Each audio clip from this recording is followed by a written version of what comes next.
When you need to build up your team to handle the growing chaos at work, use Indeed Sponsored Jobs. It gives your job post the boost it needs to be seen and helps reach people with the right skills, certifications, and more. Spend less time searching and more time actually interviewing candidates who check all your boxes. Listeners of this show will get a $75 sponsored job credit at Indeed.com/podcast. That's Indeed.com/podcast. Terms and conditions apply. Need a hiring hero? This is a job for Indeed Sponsored Jobs.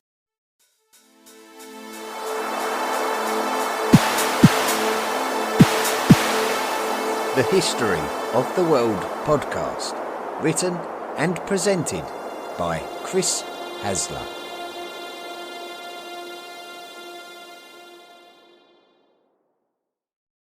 Volume 4, The Medieval World. Episode 38, The Battle of Arsuf.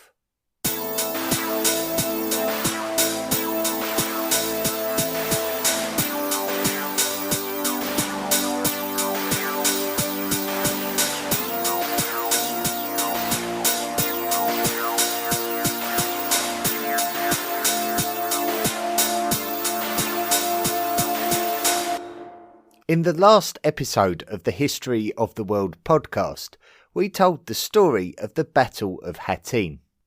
The Battle of Hattin took place just to the west of the Sea of Galilee in the modern country of Israel. This episode discusses a battle which took place 4 years after, once again in the lands of the modern country of Israel, but on this occasion near the coast, around 50 miles southwest from Hattin. The site of Tel Arsuf is a high point overlooking the Mediterranean Sea, but even though it may have been an attractive vantage point, there is little evidence of a settlement before the middle of the first millennium BCE. It is very evident that human activity existed in this area of the world for as long as human beings first ventured into this area, and this would have been due to the fertility and resources of the land here. A rich ancient trade network would have certainly gone through this area, and it is difficult to imagine that this site may not have been put to use, which makes it all the more surprising not to find an earlier settlement. If it is truly the case that this site was not in use before this period, it may be because sites such as Caesarea and Jaffa were favoured instead. Its time would come during the period of the Achaemenid Persians, when it appears, according to archaeology, that its usage became truly evident. As we mentioned, there was significant human activity in this area before the Achaemenid Persian period, and our previous episodes on the siege of Jerusalem during the First Crusade and the aforementioned Battle of Hattin will explain the history of Israel and Jerusalem in more detail, but we will spare repeating ourselves and move forward from this point. The settlement that did emerge in this area was referred to by the name Apollonia, which is a distinctly Greek name. Some historians suggest that this means that the settlement was established by Phoenicians rather than Persians, but it is all supposition. We do know that this area fell to Alexander the Great of Macedon, which ushered in the Hellenistic period, and therefore it would make sense for the port town to be referred to by a Greek name in this case.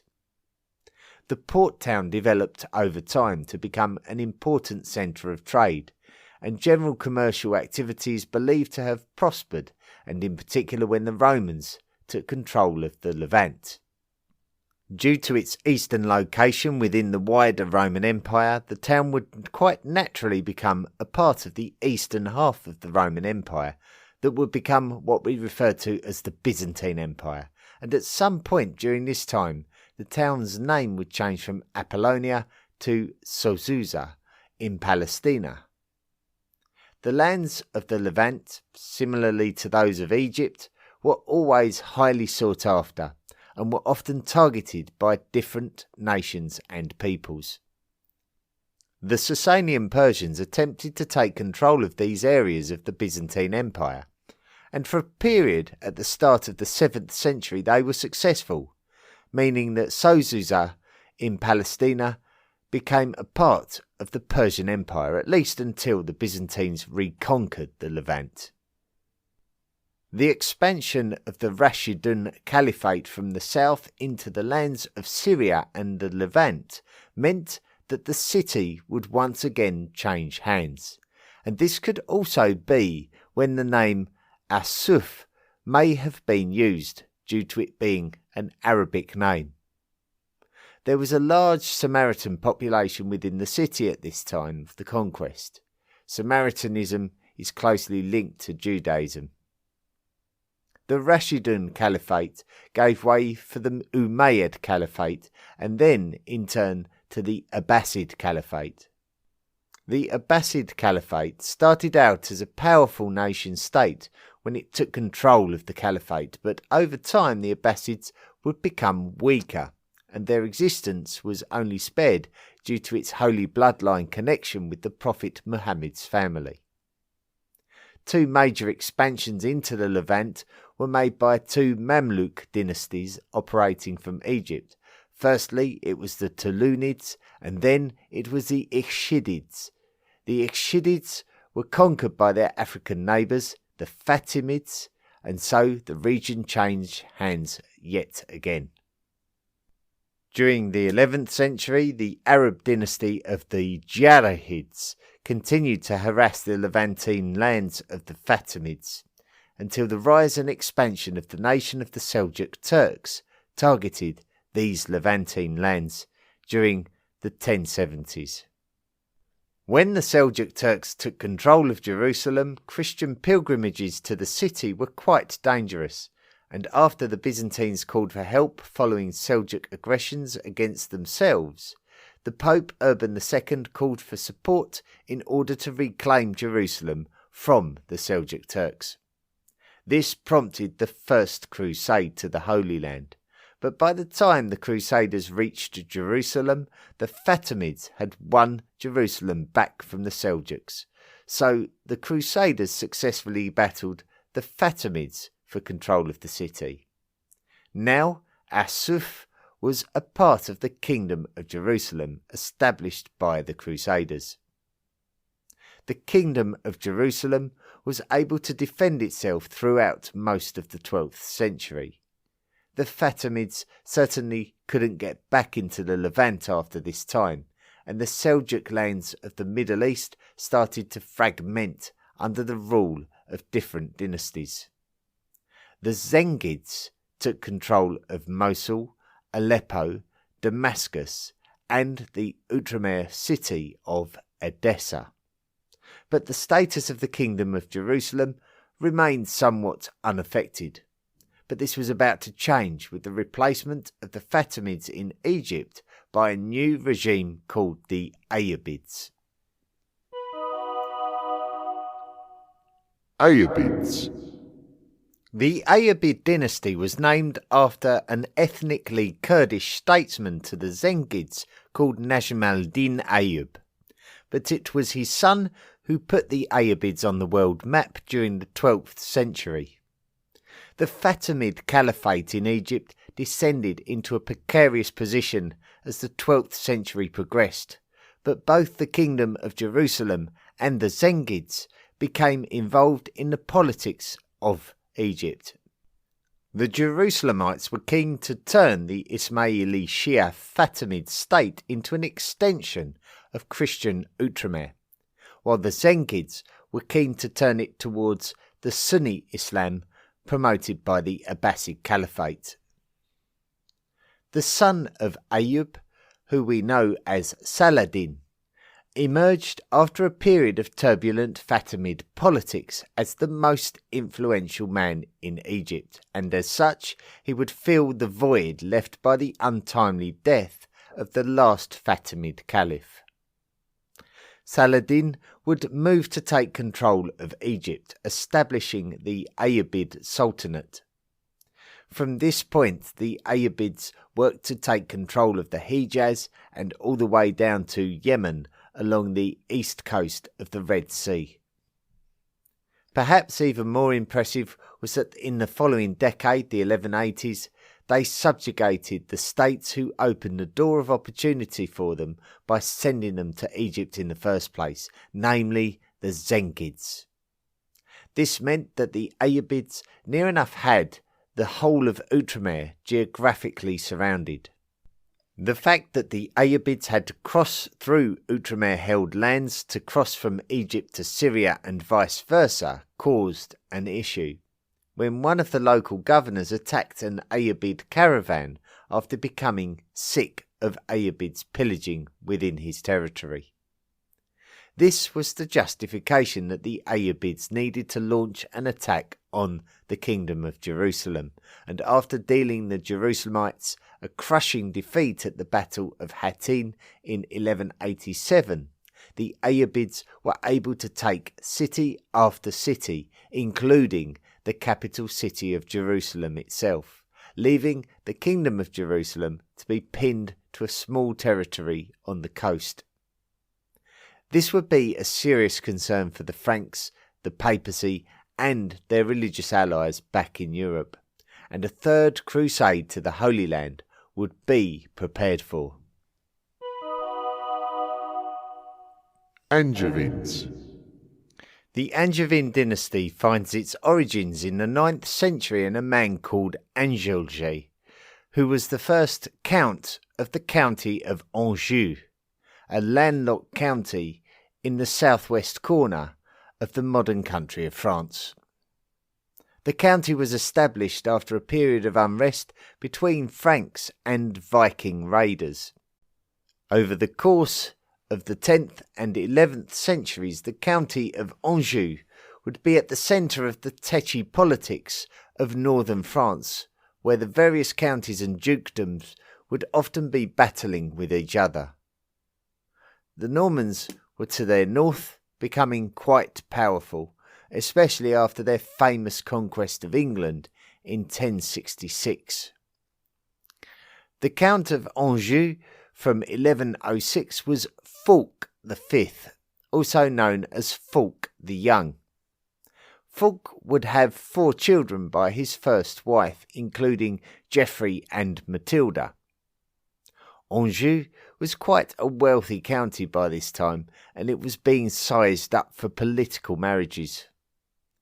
The Norman king, Henry I of England, wanted his own son, William, to be married to Fulk's daughter Matilda, but William died in a shipping accident before any marriage could take place. Henry I had plenty of other children, but the only remaining legitimate one was his daughter Matilda, so Henry believed that the best move was to marry his daughter to Fulk's son, Geoffrey. The biggest proposal for a marriage alliance was not with Fulk's children, but it would be with Fulk himself. As his first wife had passed away, an opportunity existed for the wealthy Fulk to be approached by the King of Jerusalem, Baldwin II, who wished to secure a healthy future for Jerusalem by marrying his eldest daughter, Melisande, to Fulk. So Fulk would leave Anjou and travel east to become the King of Jerusalem. The county of Anjou was passed to his son, Geoffrey, who would rule as Geoffrey V and who would also be known as Geoffrey Plantagenet. The new King of England was King Stephen, nephew of King Henry I and therefore the cousin of Matilda. There was a period of dispute over the crown of England between Stephen and Matilda, which resulted in a civil war called the Anarchy. Matilda's husband, Geoffrey Plantagenet, took the opportunity to take the Duchy of Normandy away from Stephen and add it to the Angevin lands, which in other words means the extended imperial reach of Anjou. When Geoffrey died in 1151, the county of Anjou passed to Henry, his son by his wife Matilda. Henry married the Duchess of Aquitaine, Eleanor, whose first marriage with the Crusader King Louis VII of France had been annulled. Henry would have multiple enemies during this period. The Angevin imperial reach had now extended to include Aquitaine, which was a huge concern for France under King Louis and England under King Stephen. Henry would defend his realms and travel to England to force Stephen to proclaim him as his heir to the throne of England, and this did indeed happen on Stephen's death in 1154. Under the rule of Henry II, the Angevin Empire, that had originated from the county of Anjou in France, now extended to the modern border with Spain in the south and included the entire western half of France and the Kingdom of England. Henry II was a strong king, and by Eleanor he would have a number of children. As we are aware, Henry's wife's former husband was King Louis VII of France.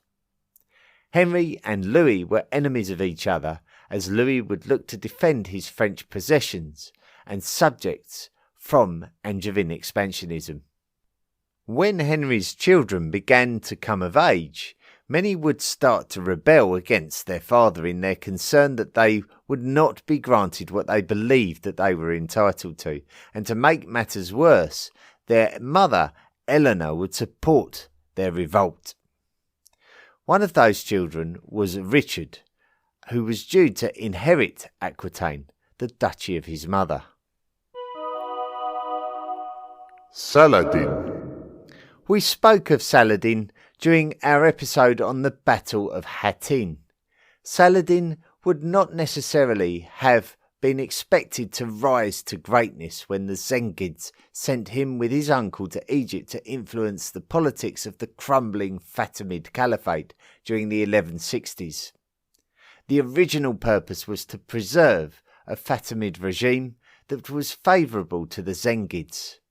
But as time went by, it became clearer that the best way to ensure that Fatimid Egypt was compliant was to undermine the ruling class and to take control.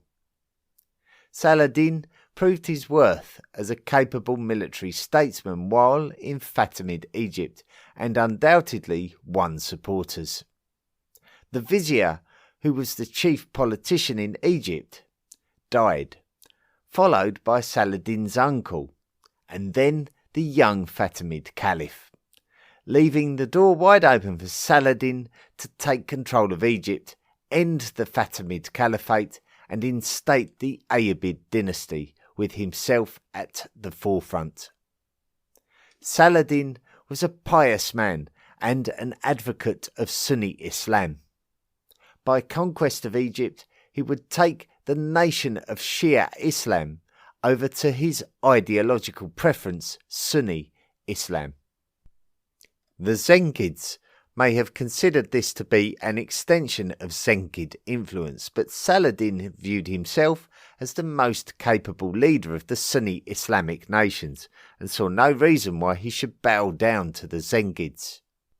Saladin may have had ambitions to create a Sunni Islamic superstate, and he would start by taking control of the Zengid capitals of Damascus and Aleppo, while Mosul became a vassal state. The Abbasid Caliphate would recognise Saladin and his extended Ayyubid territories. Saladin was in control of Egypt and Syria, but his caravans would have to travel through the Crusader state-held land of Ultra-Jordan. When the governor of Ultra-Jordan approved an attack of an Ayyubid caravan, Saladin made it clear that he would take his revenge. Saladin attacked the kingdom of Jerusalem and dealt the armies of Outremer a crushing blow that would open a door for Saladin to besiege and conquer many of the cities of Outremer, including the city of Jerusalem, which was almost helpless to defend itself after the disastrous Battle of Hattin in 1187. The remains of the kingdom of Jerusalem was pinned to the coast, and the loss of Jerusalem to Muslim hands would send a shockwave across Europe. Richard I of England. When Richard was born in 1157, he was not the eldest son of Henry II, King of England, and his wife, Eleanor of Aquitaine. As such, he was not raised with the intention of becoming the King of England. Instead, he would be groomed to take control of his mother's domain of Aquitaine. This would only help to maintain Richard's strong relationship with his mother. It would be Richard's older brother, known to history as Henry the Young King, who would be prepared for becoming the King of England. But Henry did not want to wait to be king and revolted against his father Henry II. Just how much of Eleanor of Aquitaine's influence came into Henry's revolt against his father is unknown, but we do know that Henry the Young King gravitated towards the French king Eleanor's first husband, Louis VII, who was Henry II's bitter rival. The fact that Richard joined in his brother's revolt against his father possibly demonstrated that the sons felt that they didn't want to wait for their father to allocate the wealth of the Angevin Empire, and that they were ready to take their spoils sooner rather than later. Incredibly, Henry was able to contain the revolt, and Eleanor was imprisoned by her husband to ensure Richard's good behaviour. Richard was never really too enthusiastic when it came to being told what to do. When his older brother, Henry the Young King, died of dysentery at the age of 28, Richard would become the heir to the throne of England. His father would demand that Richard give up Aquitaine to his younger brother John, and he refused. Richard would once again stand against his father and ally himself with the King of France, now Louis VII's son, Philip II. The situation remained so until the death of Henry II, when Richard became King Richard of England. His mother, Eleanor, would be freed from her imprisonment. Now that Richard was the King of England, the nature of his relationship with Philip II would change to one of distrust, as they would both be concerned about the other's intentions towards their territories. Before Henry II's death in 1189, Saladin had taken Jerusalem, and this prompted both Henry II and Philip II to agree that a new crusade was necessary. Richard appears to have been the most enthusiastic to join this crusade, and the death of his father would not change his intention. Richard agreed with Philip that they would crusade together. Prelude to the battle. A strong-willed Richard set off for the Holy Land with Philip. Their journey was far from straightforward and took a number of months while they overwintered on the island of Sicily. Here, Richard fell out with Philip, causing Philip to choose to travel to the Holy Land on his own. Richard then moved on to Byzantine Cyprus, which he conquered before selling it to the Knights Templar. Richard then moved on to the coastal city of Acre in the Levant. Acre had fallen to Saladin and the Ayyubids in the wake of the Battle of Hattin in 1187. The Crusaders, under the King of Jerusalem, Guy of Lusignan, had been besieging the city since August 1189. Philip II of France arrived in April 1191, having headed off to the Holy Land without waiting for Richard. Richard would eventually arrive in June, and his arrival proved to be the weight that tipped the scales in the Crusaders' favour. The Crusaders reclaimed Acre, and Richard attempted to negotiate a prisoner exchange with Saladin. The negotiation did not go smoothly, so Richard executed all of his Muslim prisoners, prompting Saladin to execute all of his Christian prisoners. Richard's aim was the reconquest of Jerusalem, but Richard knew that in order to achieve this, that he would need to be able to accept supplies via sea routes, and due to this he would have to head south and secure the port cities of Jaffa and Ascalon, which were two major Mediterranean ports that could supply an attack on the city of Jerusalem. This would involve a dangerous march south that would have to be conducted with care, strategy and discipline. A useful Crusader stronghold along this route would be the fortified settlement at Arsuf, so Richard would look to secure this position in order to plan an assault on Jaffa. Richard led the march from the front, leading the vanguard of the procession. It was not too long before Saladin's brother, Al-Adil, emerged from behind the procession and began attacking the Crusader supply wagons. Richard had to stop the march and hurry back to rescue the rear of the procession, chasing the attackers away. After stopping over in Haifa, the march continued. Templars and Hospitallers guarded the front and the rear on this occasion. The naval supply boats were supplying the procession as it travelled parallel with the coast, meaning that it could only be attacked from one side. Those who were too weak to continue the journey were abandoned. Saladin's archers pestered the fringes of the marching Crusaders, but the Crusaders stayed disciplined in their measured march southwards, protected by their full body-length chain mails. Richard periodically reorganised the ranks of his troops to prevent fatigue and allow those that had been exposed to archery attacks swap over to the comfort of the coastal side of the march. In the summer heat of August, the journey would not be one that everyone could survive.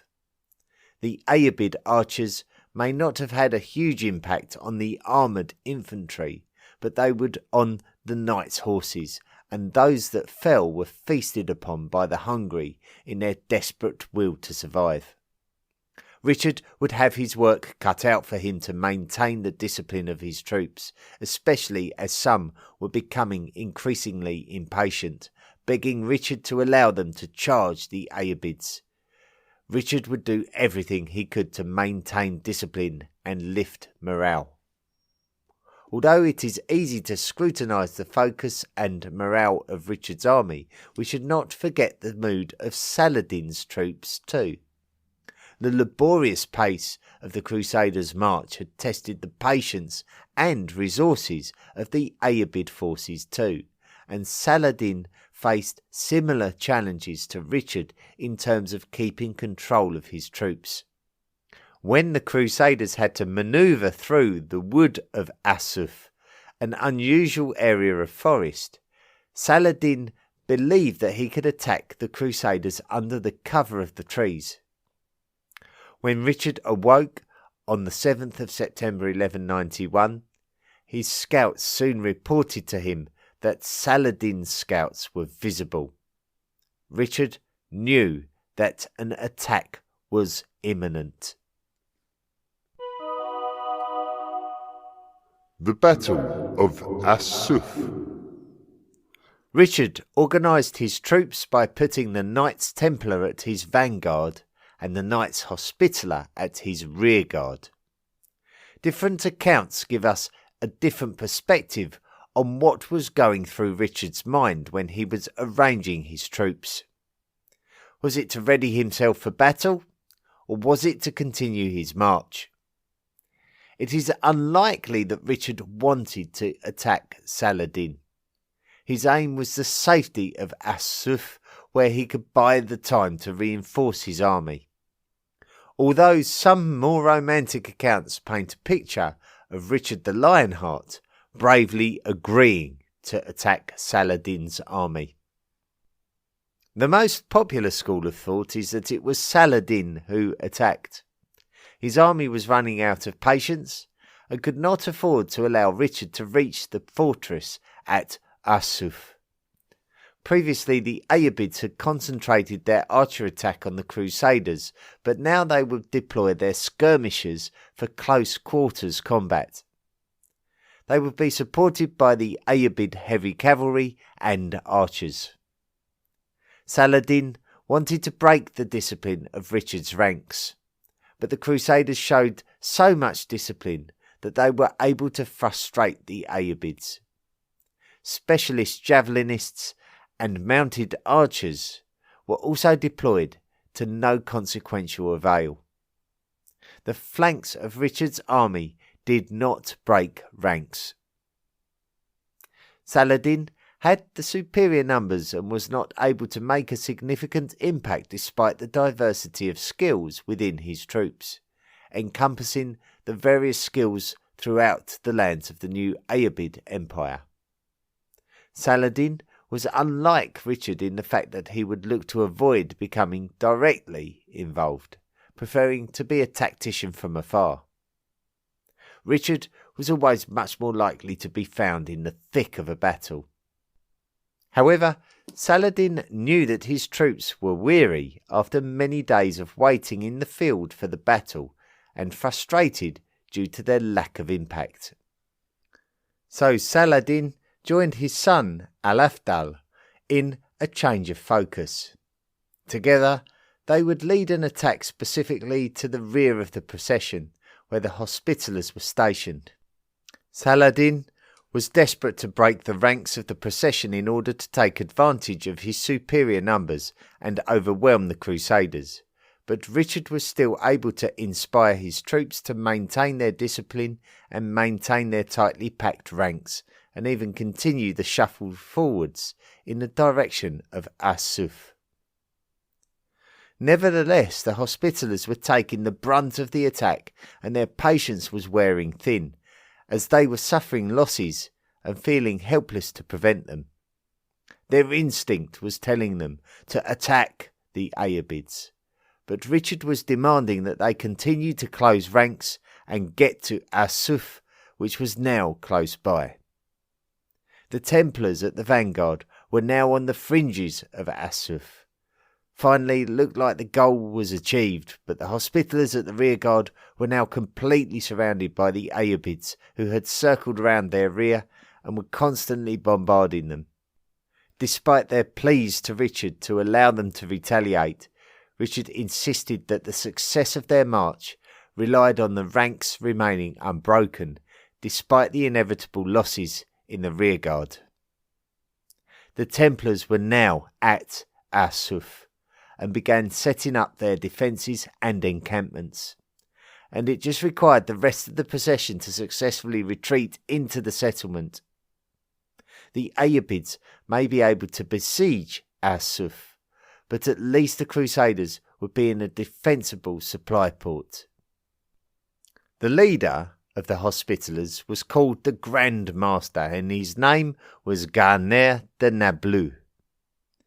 He had sent messages to Richard to allow the Hospitallers to attack, to no avail, and he even decided to plead in person once again to no avail. Now, with the rearguard taking all of the attack, the Hospitallers could watch no more. They had seen enough of their worthy comrades being picked off without retaliation, and their adrenaline and anger could no longer be contained. Lionheart and Saladin charged the Ayyubids, and his fellow knights joined him in a rush against the enemy. Richard was horrified as his plan had almost worked, but now it risked failure. Was the Hospitallers' act avoidable under the intense circumstances, and did it jeopardise the entire operation? Richard's nephew, Henry II, Count of Champagne, was an important leader of the flanks of the procession and had loyally maintained the discipline of the most vulnerable troops during the long march. Henry saw the charge of the rearguard and felt compelled to support them, and so he ordered the charge, which Richard may not have endorsed, but now with so many of his troops committed, Richard felt he had absolutely no option but to order his entire army to charge the Ayyubids, despite their proximity to relative safety. From a disciplined, defensive slow march, very suddenly the Crusaders launched an attack that hit the Ayyubids like a battering ram with their full force. If Richard was forced to attack, then he would give them everything. It would be the right-hand flank of the Ayyubids who would buckle to the pressure first. Some would begin to flee in terror, and many would fearfully copy this action, frightened for their lives as a result of this unexpected onslaught. Richard was in the thick of it himself, demonstrating to many the heart of a lion that would eventually give him his eternal sobriquet. Saladin desperately tried to restore order to his troops. Understanding that many had fled, he pulled his elite guard in close and attempted to restore the balance of the battle. But the fury of the Crusaders was too much, and Saladin had to concede that it was too much to overcome. Saladin ordered the retreat, and as the remaining troops fled, the Knights Templar fiercely pursued them from the battlefield.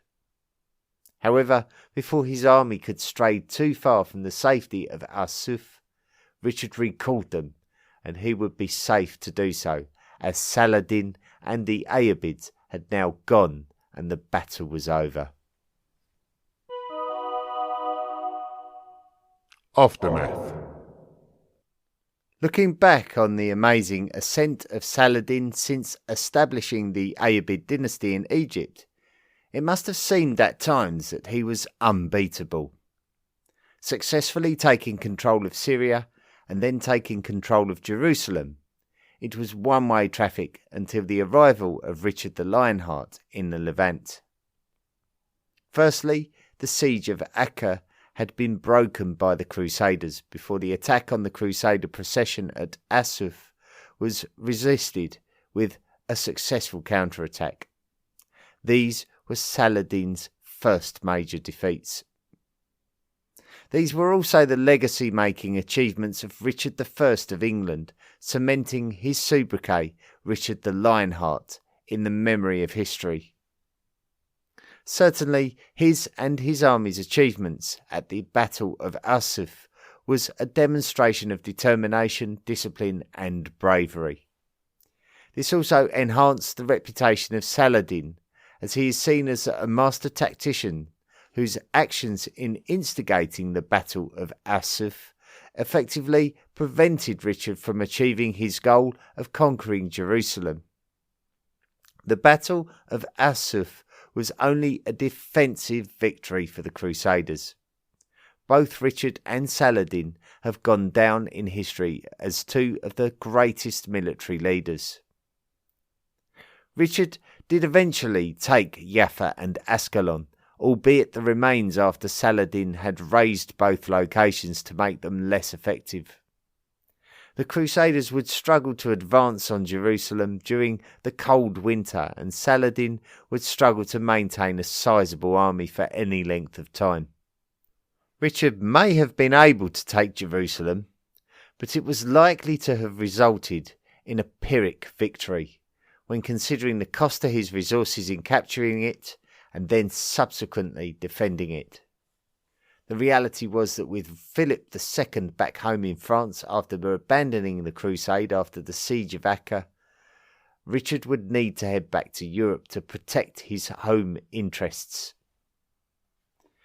The Third Crusade was over in 1192, and an exhausted Saladin retreated to Damascus, both physically and financially exhausted. He passed away in his mid-50s the following year. Richard had made a truce with Saladin that would at least allow Christian pilgrims to travel peacefully to Jerusalem. But Outremer was now just a coastal strip of land of the Levant. Richard's journey home was a disaster. He was captured while in the Holy Roman Empire, and the Holy Roman Emperor Henry VI demanded a huge amount of money for Richard's release. When Richard finally returned home, his insatiable desire for battle caused him to resume hostilities with Philip II of France until he was fatally injured during a siege of a castle. He died in 1199 at the age of 41. After Saladin's death, Ayyubid power declined, as Saladin had gathered his army in a style that is comparable to feudalism, where the wealthiest families offered troops for limited periods of time. But these wealthy families felt that they could do better for themselves and started vying for more control, which caused fractures throughout the Ayyubid Empire that Saladin had worked so hard to create. Although Ayyubid descendants ruled various lands in the Middle East for many generations, often as vassals to larger nations, the centre of Ayyubid control in Egypt fell to the Mamluks in the middle of the 13th century. After Richard's death, with no children, the crown of England passed down to his younger brother John. John proved to be no match for the abilities of King Philip II of France, and the vast majority of the French lands of the Angevin Empire were lost, including his grandfather's county of Anjou. English occupation of continental lands continued throughout the 13th and 14th centuries until the conclusion of the 100 Years' War between England and France, which concluded with England just having control of a territory on the north coast at Calais, before this was eventually taken by the French during the 16th century. The remains of the Crusader states in the Levant did not last so long, however, with the final vestiges falling to Muslim Mamluk regimes at the conclusion of the 13th century. Richard the Lionheart's gift of the island of Cyprus to the Crusader states during the Third Crusade meant that the descendants of the King of Jerusalem, Guy of Lusignan, ruled Cyprus all the way through to the end of the 15th century, when the island was taken over by the Phoenicians.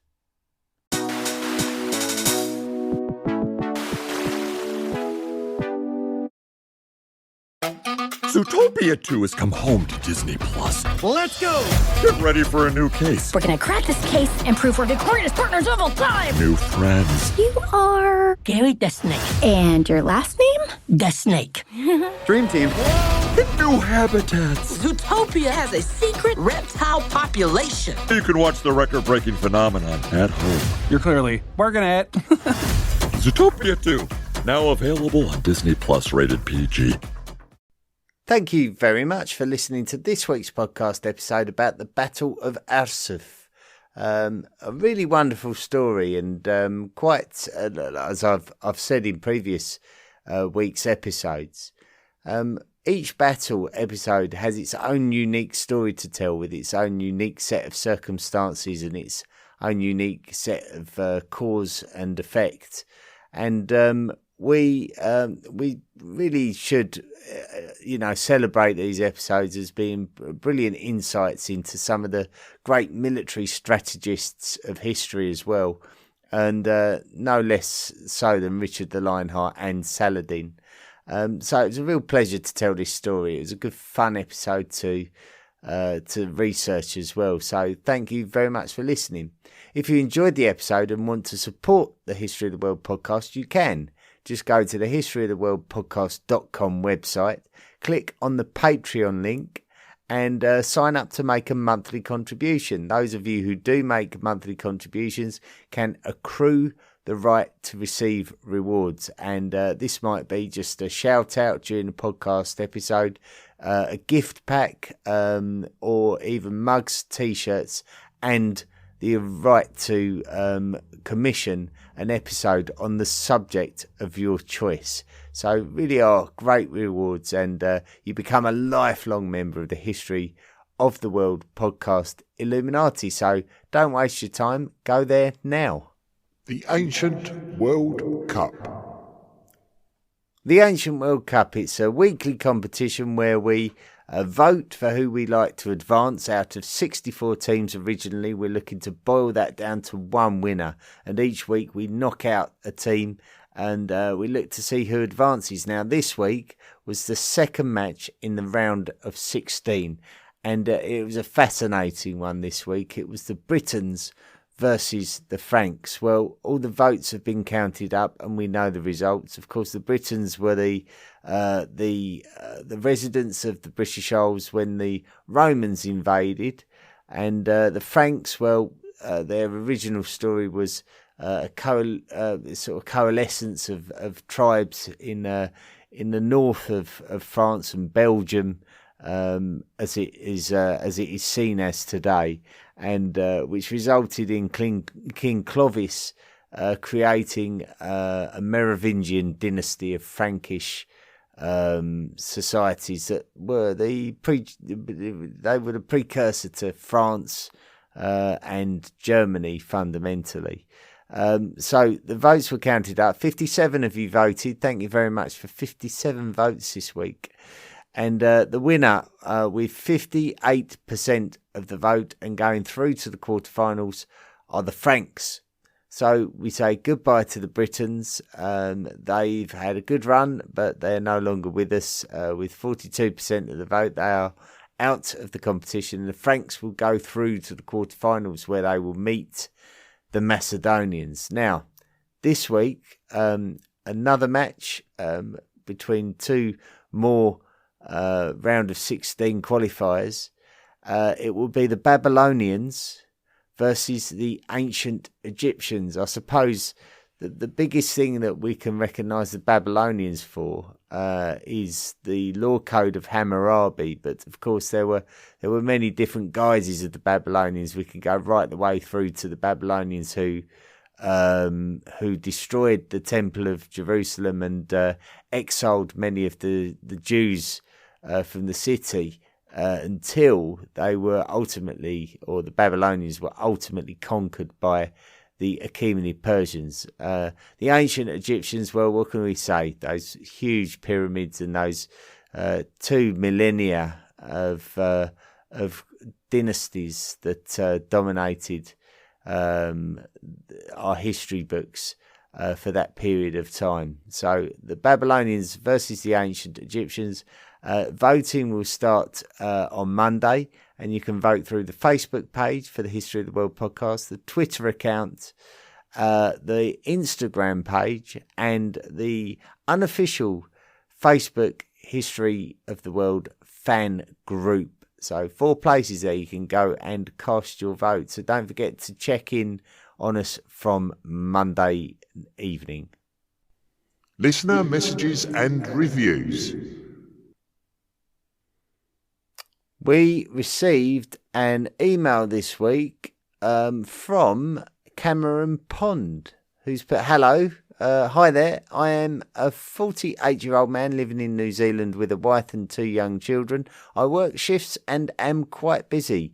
I'm up to Volume 1, Episode 10, and find that your podcast brings calm and perspective to my daily life. I heard you say that you worry about your accent. I think your accent is great and nice to listen to. I also enjoy the little reverb introductions and the music. I find your sense of humour very amusing and often smile at the understated way it presents itself. Thank you for helping me learn. Kind regards, Cameron. P.S. Is there anything coming up beyond Volume 1, Episode 10 about New Zealand? If not, do you think you would ever have the resources to present a timeline about the Moriori and the Maori population of Aotearoa? I'm sorry if I've mispronounced that. I believe that's the Maori name for New Zealand, isn't it? I only learnt that recently as well. I see in the newspaper today that an Australian scientist, Dr. Magdalena Bunbury, has dated Maori arrival back to the 13th century, which is earlier than previously thought. Well, Cameron, firstly, thank you for taking the time to write into the podcast. I always like reading out your messages when you write in, all you hot worlders. Yes, absolutely. This is the volume 4, where we introduce the New Zealand story. And we look more specifically at the Maori, who originally occupied, or the first major society to occupy the island. But it's going to be quite deep into volume 4, the current volume that we're on. Probably in the latter half of the year 2023, we're going to be looking at New Zealand along with Easter Island and Austronesian expansion in general. Before we get there, we've got to cover the late medieval period of Europe. So there's going to be plenty more battles, and we talk about the Black Death and the 100 Years' War, along with a lot of other things. And then we've got to go to India and catch up with the story in India, Japan, Korea, China, and then a few other battles. We've got to look at Genghis Khan and the Mongol Empire and the travels of Marco Polo, the introduction of gunpowder into the world, and then we've got to look at Southeast Asia and Indochina, in other words, and the societies that began to emerge in that area. So there's so much that we've got to fit in. New Zealand at the moment, we're looking at episode 83, but that could change depending on what we do or don't do between now and then. So the schedule is episode 83, but we'll see how close we are to that. It's going to be, we're going to be knocking on the door of 100 episodes in this volume. So it's a big, long jaunt, but New Zealand very much a feature of that journey.